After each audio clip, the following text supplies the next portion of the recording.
આપનું સ્વાગત છે। કાઠડા ગૌચર જમીનનો પ્રશ્ન હલ ન થાય ત્યાં સુધી ગામ લોકો કરશે ચૂંટણીનો બહિષ્કાર। માંડવી તાલુકાના કાઠડા ગામ લોકો છેલ્લા 3-4 વર્ષથી ગામની ગૌચર જમીન એરસ્ટ્રીપમાં ન જાય તે માટે લડત કરી રહ્યું છે। હાઈકોર્ટ અને સુપ્રીમ કોર્ટ સુધી ગામ લોકોએ લડત કરી હતી, નકર કોઈ પરિણામ ન મળતા ગામ લોકોએ ગૌચર જમીન બચાવવા આજે એક મીટિંગનું આયોજન કર્યું હતું, જેમાં ગામના દરેક સમાજોની ઉપસ્થિતિ રહી હતી અને ગામ લોકોએ નિર્ધાર વ્યક્ત કર્યો હતો કે આગામી સમયમાં તાલુકા અને જિલ્લા પંચાયતની ચૂંટણીઓ આવે છે, જેનો સૌએ બહિષ્કાર કરવાનો અડગ નિર્ણય લીધો હતો। ગૌચર જમીનનો પ્રશ્ન હલ થાય તો જ ચૂંટણીમાં મતદાન કરવા સૌએ નિર્ધાર વ્યક્ત કર્યો હતો। ગામના વડીલો, યુવાનો, રાજકીય સામાજિક આગેવાનો, માતાઓ, બહેનો, નાના બાળકો પણ મીટિંગમાં જોડાયા હતા અને ગૌમાતા માટે આવતા સમયે ઉગ્ર લડત કરવાની સૌએ તૈયારી બતાવી હતી। કાઠડા ચારણ સમાજના પ્રમુખ ભારુભાઈ ગઢવી, તાલુકા પંચાયત સદસ્ય દેવાંગભાઈ સાખરા, લક્ષ્મીશંકર જોશી, ગોપાલભાઈ ગઢવી, શંભુદાનભાઈ ગઢવી, સરપંચ સોનલબેન ગઢવી, ઉપસરપંચ કમલેશભાઈ ગઢવી, માજી સરપંચ માલબાઈબેન ગઢવી, પૂર્વ ચારણ સમાજ પ્રમુખ દેવાંગભાઈ ગઢવી અને કાઠડા ગામના સર્વે સમાજોના પ્રમુખો મોટી સંખ્યામાં હાજર રહ્યા હતા અને તાલુકા અને જિલ્લા પંચાયતની ચૂંટણીઓનો બહિષ્કાર કર્યો હતો। તેમજ ગામ લોકોએ તમામ રાજકીય પક્ષોના રાજકીય નેતાઓ સાથે ચૂંટણીનો પ્રચાર પ્રસાર ન કરવાનો પણ નિર્ણય લીધો હતો। ઉલ્લેખનીય છે કે કાઠડા ગામ હંમેશા ચૂંટણીમાં ભાજપ તરફ મતદાન કરતું હોય છે, ત્યારે આ વખતે કાઠડા ગામ લોકોએ ચૂંટણીનો બહિષ્કાર કરતા મતદાનમાં મોટી અસર પડશે। જી, આજે કાઠલા ગામે ગૌચરનો પ્રશ્ન જે હાલ હાલી રહ્યો છે એ સંદર્ભે કાઠલા ગામની જાહેર સભા કરવામાં આવી હતી। એમાં 8 સમાજનો બધાનો નિર્ણય લેવામાં આવ્યો હતો અને સર્વ સમાજે એવો નિર્ણય કર્યો હતો કે જ્યાર સુધી કાઠલા ગૌચરનો કોઈ નિર્ણય નહીં આવે ત્યાર સુધી કાઠલા ગામ આવનારી ચૂંટણીઓનું મતદાનનો બહિષ્કાર કરશે।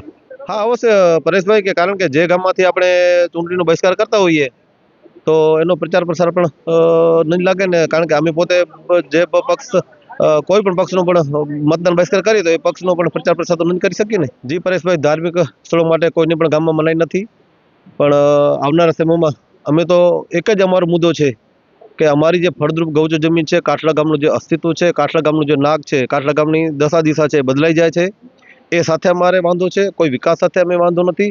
અમે તો સરકારને એ પણ કહીએ છીએ કે અમે તો તમને જે વિકલ્પ છે, તમારી પાસે ઓપ્શન છે, એ ઓપ્શનમાં તમે જઈ શકો છો। ત્યારે કાઠલા ગામે સર્વાનુમતે, કારણ કે કાઠલા ગામ એક પશુપાલન અને માલધારીનું ગામ છે। સર્વ ખેડૂતો, પશુપાલકો, માલધારીઓ નારાજ છે, ત્યારે આજે સમગ્ર કાઠલા ગામની મિટિંગનું આયોજન કરવામાં તો એ ગામમાં 8 સમાજનો એક જ નિર્ણય, એક જ મત હતો કે આવનારા સમયમાં જો ચૂંટણી સુધી જો કાઠલાનો ગૌચરનો મુદ્દો સોલ્વ નહીં થાય તો ચૂંટણીનો બહિષ્કાર કરવામાં આવશે। હા, હાલ ટૂંક સમય પહેલા જ અખિલ કચ્છ ચારણ સમાજની મિટિંગ યોજવામાં આવી હતી। એ સભામાં પણ કચ્છના જે પ્રતિનિધિઓ છે, અમારા સમાજના પ્રમુખો છે, એમની સાથે વાત થઈ હતી કે આવનારા સમયમાં આપણે ભારતના યશસ્વી પ્રધાનમંત્રી મોદી સાહેબને પણ મળવાનું કદાચ થશે તો પણ મળશું। ગુજરાતના મુખ્યમંત્રી છે એમને પણ મળવાનું થશે તો મળશું અને હર્ષભાઈ સંઘવી સાહેબ છે ડેપ્યુટી સીએમ, એમને પણ મળવાનું થશે તો મળશું। કારણ કે અમારો એક જ વિઝન છે અને એક જ પ્રશ્ન છે કે અમારો જે ગૌચરનો પ્રશ્ન છે એ પ્રશ્ન હલ થવો જોઈએ। અમને એના સાથે બિલકુલ વાંધો છે અને વાંધો રહેશે।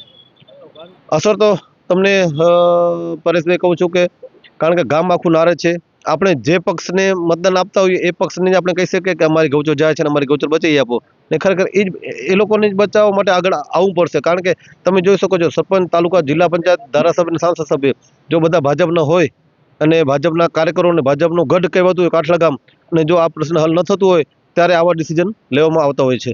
જી અવશ્ય પરેશભાઈ, હું તમારા માધ્યમથી કહેવા માંગીશ કે આપણે જેમ પ્રજાને કહીએ છીએ તેમ ખરેખર આપણે સરકારમાં બેઠા છીએ ત્યારે સરકાર અધિકારીનું પણ કહેવું જોઈએ કે ગૌચરમાં આવો વિકાસ ન કરવો જોઈએ। કારણ કે જે ગૌચર ઉપર અહીંયાના માલધારીઓ, માતાઓ, બહેનો, દીકરીઓ પોતાની દૂધની ડેરીઓ સંચાલન કરે છે, લાખો કરોડો લીટરનો દૂધ હોય છે, એ લોકોની આજીવિકા ખરેખર ન છીનવી જોઈએ।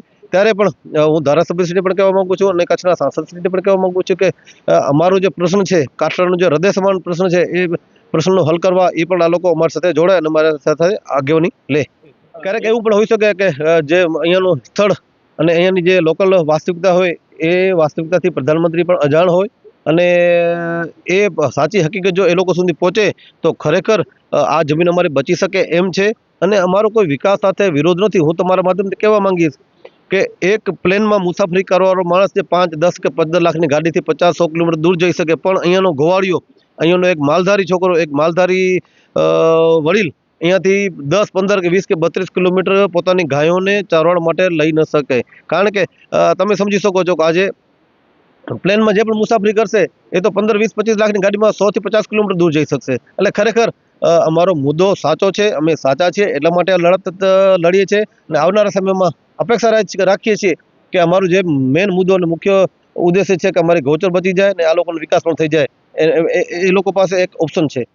અમે આખા ગામે ચૂંટણીનો બહિષ્કાર કરવા નિર્ણય લીધો છે ને અમે મુસ્લિમ સમાજ વતી પણ ગામના સાથે છીએ. સાથ સરકાર પૂરેપૂરો છે. આગળ પણ હાઈકોર્ટમાં પણ ગયા હતા ત્યારે પણ અમે કાઠડા ગામને સાથ સરકાર પૂરો આપ્યો છે અને આગળ પણ જઈશું ત્યારે પણ સાથ સરકાર પૂરો હશે ને જે પણ ગામનો નિર્ણય રહેશે અમે સાથે છીએ, એક સાથે છીએ ગામના. અને પૂરા ગામનો અમે નિર્ણય લીધો છે કે 8 સમાજ છે અમારા ગામે, 8 સમાજ કોઈ પણ ચૂંટણી નહીં કરી. અપક્ષ હશે, પક્ષ હશે, ભાજપ કે જે પણ કોઈ પક્ષ હશે એનો પૂરો બહિષ્કાર છે. ચૂંટણી થશે નહીં અમારા ગામમાં, એ અમે ખાતરી આપીએ છીએ પૂરા ગામમાંથી.